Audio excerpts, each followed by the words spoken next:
Hey everybody, Brent Axe here from syracuse.com, and we are live on the syracuse.com Syracuse Football Facebook page here. Just following up, if you've been watching here, Dino Babers just gave his press conference at LSU at Tiger Stadium following what is a disappointing 35-26 loss to LSU. It's interesting that here we sit after this game, and Syracuse absolutely had an opportunity to go to LSU, win this football game. And we can sit here today and say they should have defeated LSU. They came so close to winning this football game. And while a football game is 4 quarters, and there's many plays that we can point to and many things we can say, this goes your way, that goes your way, then you win a game like this, right?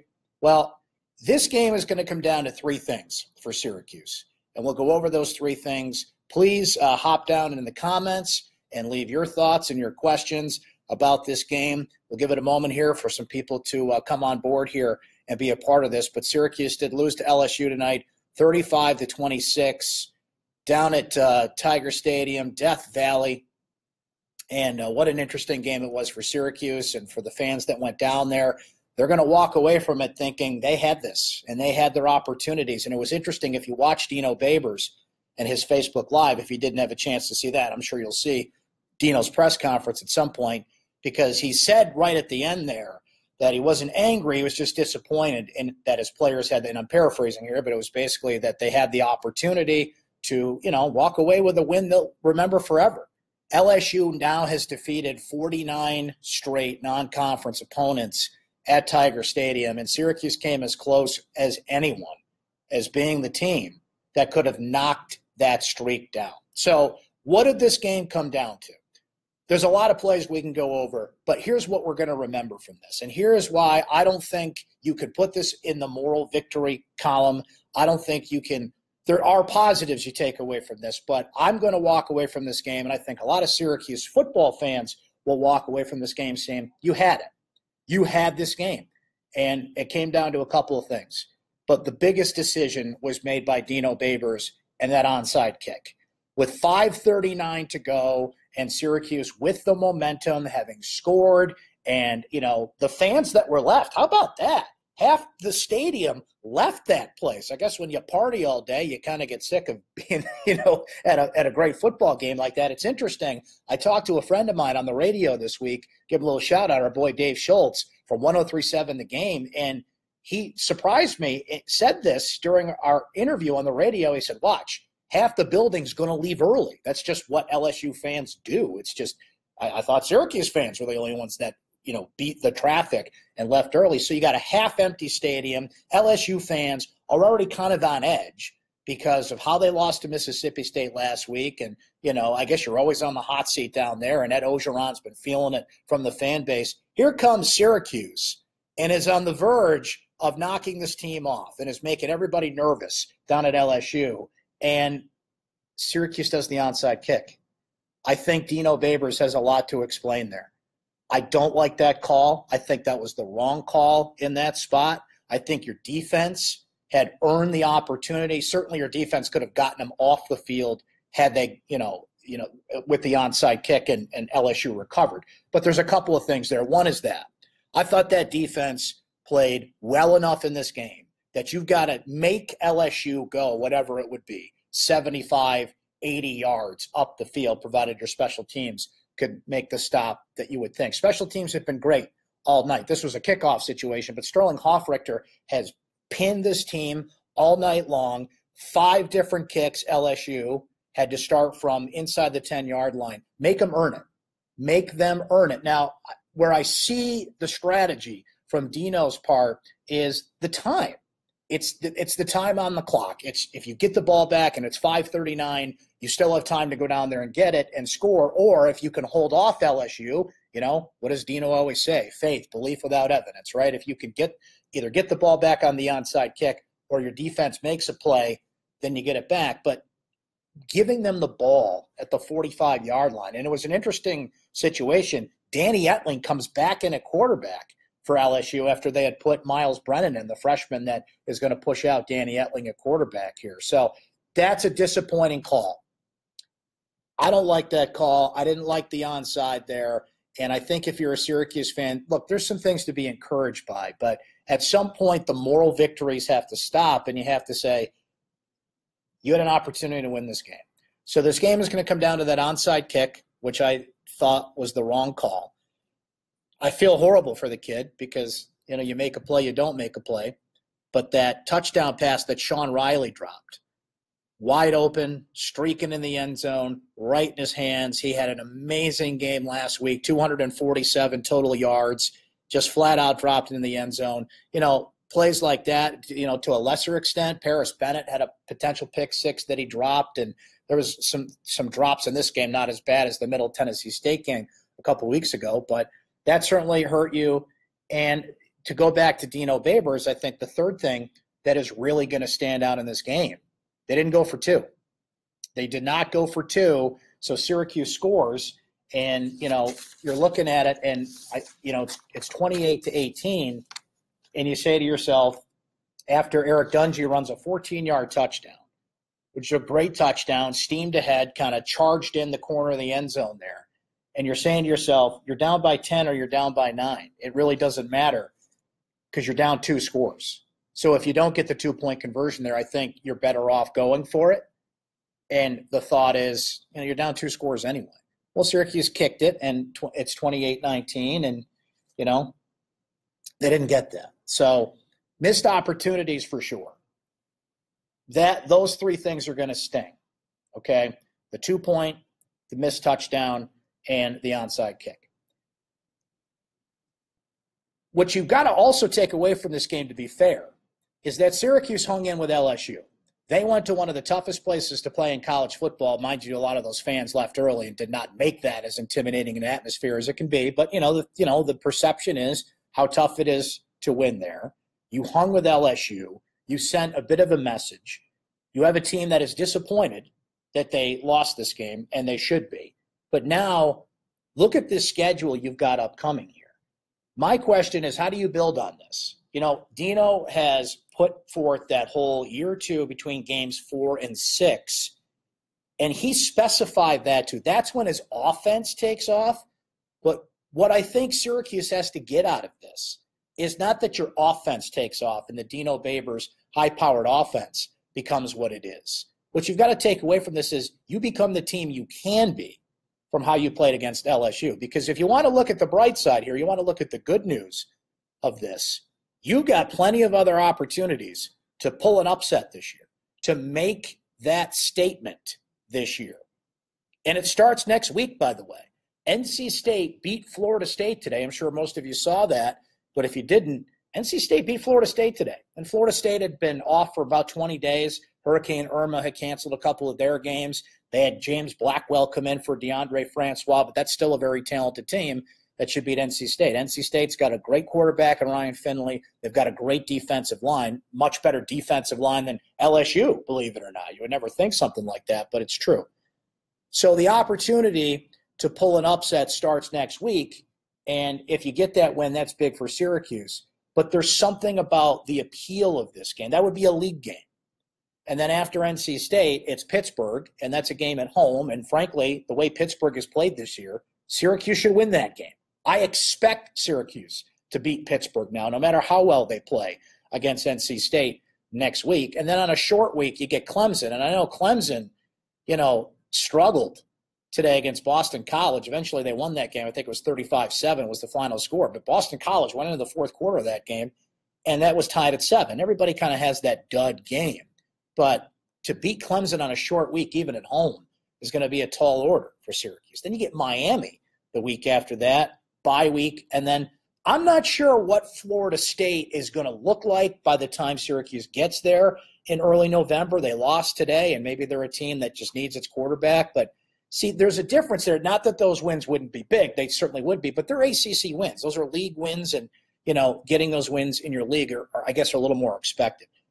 LSU, think of the ramifications of that. I mean, Syracuse was on College Game Day today, not just because they were on in New York City. Otto the Orange getting a lot of screen time down there in New York today. But when you play top 25 teams like this and you play in big boy environments and you play a crossover game in the SEC, think of the shockwaves that would have sent if Syracuse won this game. And yes, a lot of it would have been what's wrong with LSU, not Syracuse won. But forget that. Syracuse would have won the game. So, look, we can woulda, coulda, shoulda all day. Syracuse does have opportunities the rest of the year. But it's tough because I don't want to say you don't take anything away from this game because you do. But how many moral victories pile up here? At some point, you've got to look at these as opportunities. And it's interesting because, look, I wrote about it here on syracuse.com this week. I spoke with Ahmad Brooks on my radio show this week. Ahmad Brooks did the game tonight on ESPN2 with our friend Anish Shroff, who's a Syracuse grad. And he came on my show earlier this week and kept coming back to this point 3 or 4 times. He corrected me at one point. I said, what can they do to be competitive in this game? And he said, no. They can win this game. He saw a vulnerable LSU team, and some of the vulnerabilities that were talked about before the game came through. Syracuse's pass rush did a great job on Danny Etling. Eventually, Miles Brennan came in, but you know what? They got pass rush on Miles Brennan on that one play where Juwan Dowles got the interception. So you had to get to Danny Etling, and they did that. Well, where I will give Dino Babers credit is they emptied out the playbook tonight. They ran some trick plays. Great throw from Devin Butler to Irv Phillips on that trick play. Eric Gungy was wide open on the other side as well. They ran about 4 or 5 other trick plays, and most of them worked out there. So I think you needed to do that. I think you needed to be aggressive and show LSU that you came to play. So they did that. Syracuse, did not get run over by Darius Geis. He was in, he was out, he was in, he was out all week, and he did not have a huge game for LSU. They did get a big game from Darrell Williams, who came in for LSU. He had 92 yards. And that's something that Syracuse continues to go back and forth on. Can they run the ball? Can they not run the ball? Tonight, they couldn't run the ball. But you know what? It didn't matter tonight. You need to get a running game going. And I'm not saying it's not important to run the football, but it didn't matter tonight. They had an opportunity. They were right down there in the fourth quarter ready to win this football game. And it was because of the razzle-dazzle plays. It was because Steve Ishmael had another terrific game today, that great throw that Dungy had to him to score that touchdown in the fourth quarter. So many big throws into double coverage, into the LSU defense. I mean, tonight, I don't want to say you didn't need the run game. You always need to run the football, but they overcame it. They found ways around not running the football. I was disappointed they couldn't run the football because LSU's defensive line, I have never seen an LSU team with this thin of a defensive line. They just have nothing there. Arden Key, obviously, is a terrific player, but he's all over the defense. He's not really classified as a defensive lineman. And you know what? For the most part, Syracuse avoided him. Arden Key didn't come out there and blow this team up. Syracuse avoided the big LSU defender. So, that's why, this is going to come back to you really had your opportunities against LSU. What else? What are you guys saying in the comments here? I'm seeing a lot of, they need to find a running game, as we were just mentioning here. Torrance says we need to schedule more top 25 teams, not the cupcake teams. I think it's a balance. You can't kill yourself. When you're in the same division with Clemson and Florida State and Louisville, NC State is good this year, having just beat Florida State. You cannot schedule 4 non-conference games that will kill you. I think there's a balance. You need 2 or 3 non-conference games that are winnable, right? Syracuse lost one of them to Middle Tennessee. But then you have that big game. And Syracuse is going to do that for the most part. They've had LSU the past couple of years. They've scheduled a series with Wisconsin that's coming up. I believe that starts in 2020. Even if you're going to play teams that you, air quotes, should beat, at least make them interesting. Make them regional when possible, and Syracuse is going to play Army in upcoming years. But everybody schedules cupcakes. Why should Syracuse be any different? Why should you kill yourself and schedule more than one top 25 or big-time non-conference game? I agree that it should be there because how cool was this? How cool was this to go to, put the score and how the game went aside. Just, before the game, and you're watching and ESPN comes up and they're in Death Valley and the buildup. And if you were watching College Game Day today, Syracuse was amongst the big boys today. They were amongst the big boys today. And it was a non-conference crossover game. You're always going to get that with Clemson and Florida State and the big games that you'll play year in and year out. So I'm with you in that at least one game a year they should do this, because it's not just, testing yourself in conference. You've got to test yourself in non-conference. That's become more important in college football scheduling the past couple of years. The playoff committee has put an emphasis on that. So these teams are willing to schedule crossover Power 5 games. Take advantage of that. So you got to find a balance, right? Because you go back to the Central Connecticut State game to start the year. You don't have a preseason in college football. You want to come out of the gate when possible and get a game when you really get things flowing. But again, better laid plans fall apart sometime. Middle Tennessee State comes in the second game of the year and knocks them off. And Ernest makes a great point here in the comments. Syracuse was supposed to be the cupcake today for LSU. How'd that go? Okay, Syracuse went in there and made that team, that fan base, everybody down nervous. Okay, there were some real tight seats at LSU, both in that stadium and elsewhere. Little old Syracuse comes up from the north and almost ended one of the most impressive streaks in college football. So that's where I think they're really going to be, you're just biting the bullet on that. It's going to come back to the 2-point conversion that Syracuse should have went for. It's going to come back down to the onside kick that they tried and failed, and, missed opportunities with the touchdowns. What else are you guys saying here in the comments? Rob says a few missed opportunities. I probably could have done without the onside kick. A step in the right direction against a solid team. I think it's a step in the right direction if they beat somebody down the road here. If you beat take your pick from the number of teams that are coming here. I mean, look, Syracuse did show something tonight.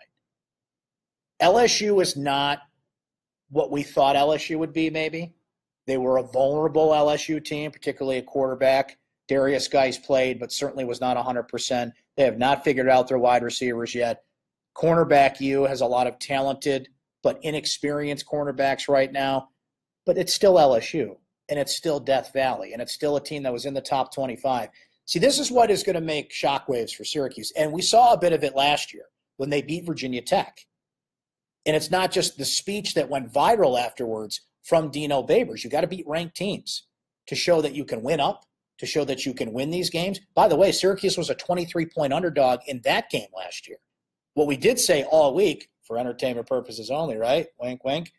Syracuse plus 23, you had to jump on that.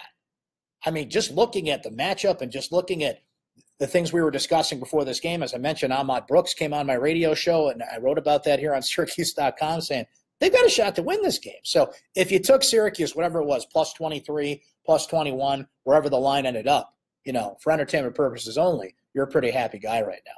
Kevin says, I like the onside kick. You kick off till you can't stop them. They run out the clock. Dino had to be thinking short field, hold them to a field goal, and can still win the game with time left. Look, that goes both ways. I didn't like it. I thought in that point you take your chances with your defense, get them off the field, and then you get the ball in good field position, right? Timmy writes that what a tremendous gutty performance by Dungy, bouncing back from the first interception. Listen, I hate blaming refs and talking about refs in close games like this unless it's just an egregious call that went one way or the other. I thought it was awful curious that LSU had one penalty. One penalty late in the fourth quarter. That was a late hit on Dungy. That knee goes to the back of the head. I don't think it was malicious. I don't think, and I forget who the LSU defender was off the top of my head. I don't think he intended to do it, but still late hit. And there were some holding penalties. And again, I don't want to go over all the missed penalties because this is on Syracuse. They missed their opportunities to win, dropping touchdowns, 2-point conversions, onside kicks. This is more on them. But it was awful curious that one of the most penalized teams in college football, LSU was the third most penalized team in college football coming into this game. What would they end up with? 4 total penalties in this game, including 1 down the stretch? Okay, yeah, we'll see about that. So I'll give you that, but you brought up Dungy. It was a great performance from Dungy. 53 passes tonight. He ran the ball when he had to. How about that jump play? What I liked about Dungy in this game was there was a little Tim Tebow in Dungy in that he just made the plays he had to make. He had that one jump play to Ravian Pierce where he kind of had 2 defenders coming at him, and he just kind of found a way to weave the ball in there. And Pierce made a great one-handed catch on that one. And, the touchdown throw to Steve Ishmael, a few runs that Dungy made in this game, he was not the problem.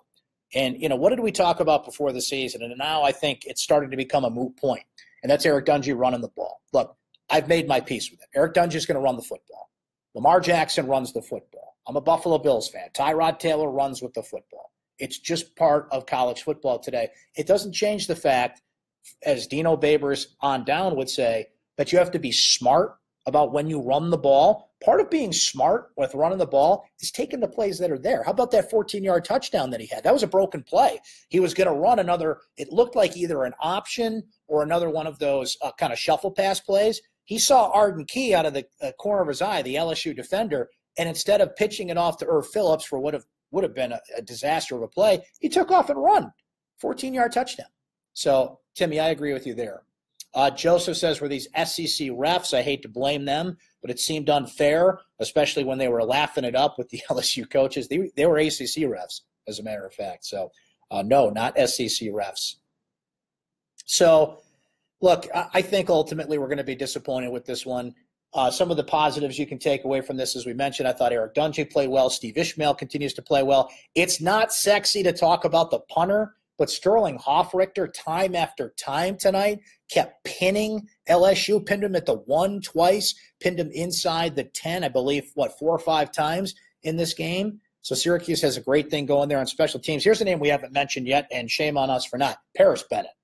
Paris Bennett had a fantastic game tonight. He had that 1 pick six that he dropped, but listen, Paris Bennett was terrific in this game. Had over 10 tackles, couple of pass breakups.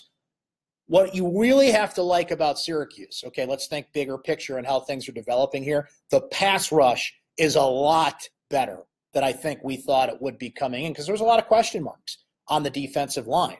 And we knew the linebackers would have to step up and get pressure and kind of ease the burden on that defensive line. And they have answered that bell. And Paris Bennett has been terrific. So there's another huge positive to take out of this game.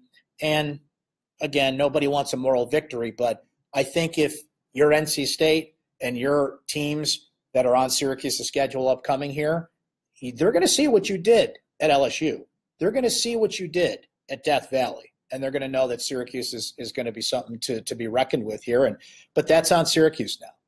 How do you – and football is a funny thing. We talk about momentum and how much each game is kind of – it's like 12 individual seasons into one, and you don't carry momentum over. But I think that's the point that Dino Babers was trying to make in that press conference a little bit, was now we kind of believe in ourselves a little bit here. We were this close, and, in his own way was saying they should have won this game, which, as 21 to 23-point underdogs. And think of just a couple of weeks ago. Syracuse is coming off a loss to Middle Tennessee State, and the television gurus decide that this is a game that's going to be at night. And everybody at that point said, "Eeh, LSU at night?" Well, guess what? Syracuse went in there and did not get overwhelmed by Death Valley. They were not overwhelmed by the crowd. They were not overwhelmed with the moment. I mean, Eric Dungy had the interception on the first play of the game, but it's how do you make up for that? Okay, do you fall apart? Do you cheap tent it and everything falls apart, or do you recover from that? And Syracuse recovered from it. And there was a first play in the second half, too. The first play of each half was a disaster for Syracuse. One was the Eric Dungy interception. First play of the second half, they connect an 87-yard touchdown to Drake Davis. And I think I even wrote it in the chat, if you were in the live chat here on syracuse.com. Good night, Gracie. Well, that wasn't the case. Syracuse fought back. It's how you respond to these things. They never wilted under the moment. They made some bad decisions. They made some questionable coaching decisions, okay? But they never wilted under the moment of being at Death Valley, being in this environment that gets, you're almost playing two opponents when you play at a place like LSU. And I think we found that out when Syracuse went to Clemson a couple of years ago. And, you're going to find it out here with some other teams that they face, not only in the ACC, but I mentioned they're going to Wisconsin in a couple of years. That's a tough building to go into and play. So, listen, I think that's a positive you take away too. They didn't wilt under the moment. They didn't get overwhelmed by playing this big old SEC team down there in Death Valley. Oh, no. Syracuse did not get overwhelmed by that. Hey, if you went down to the game, and we had some great pictures up on syracuse.com and look for more of the tailgate scene and being in New Orleans, and pardon my bad Southern accent, by the way, but This is what college football is all about. You know, the experience of it and the tailgating and going down, and those fans are so hospitable, and I've heard such great stories about that. So if you went down, if you're watching this maybe later or listening on the podcast, I hope you had a ball down there. I'm sorry Syracuse didn't get a win for you. That would have just made the weekend much better. So, you know, maybe if look, Paul McCartney's Paul McCartney. But there might be some fans that walk out of the Paul McCartney concert at the Carrier Dome and say, woo, okay, we missed a heck of a game. I still saw Paul McCartney. That's pretty cool. But, hey, we missed a heck of a football game tonight. Well, that's all we have for you here on Facebook Live on syracuse.com. We're going to be doing this after football games. We did one last week, did one today. Really appreciate everybody that came by and left the comments. You can watch this video later on. You can listen to the podcast of this as well, and we'll be here after Syracuse football games, including next week after the Orange take on NC State. So, again, ultimately, disappointed. I don't take a moral victory out of this. I don't, because Syracuse had its chances, and I think, you know, you had to take this one. But what do you gain from it? How do you build from it is the question. In the moment right now, it's disappointing. It's not a moral victory, but can you point back to this and say, all right, well, we didn't get that one, but they built on it? That'll be the question, and it starts next week with a tough NC State team. Thanks for following along on syracuse.com as well during the live chat. Please look for my recap on syracuse.com. It will go up on Sunday morning, and, of course, we'll tweet it out and all that fun stuff, and appreciate you guys reading that as well. Have a great night. Rest of your night. Have a great Sunday. Thanks for joining us here on Facebook Live on the syracuse.com football Facebook page.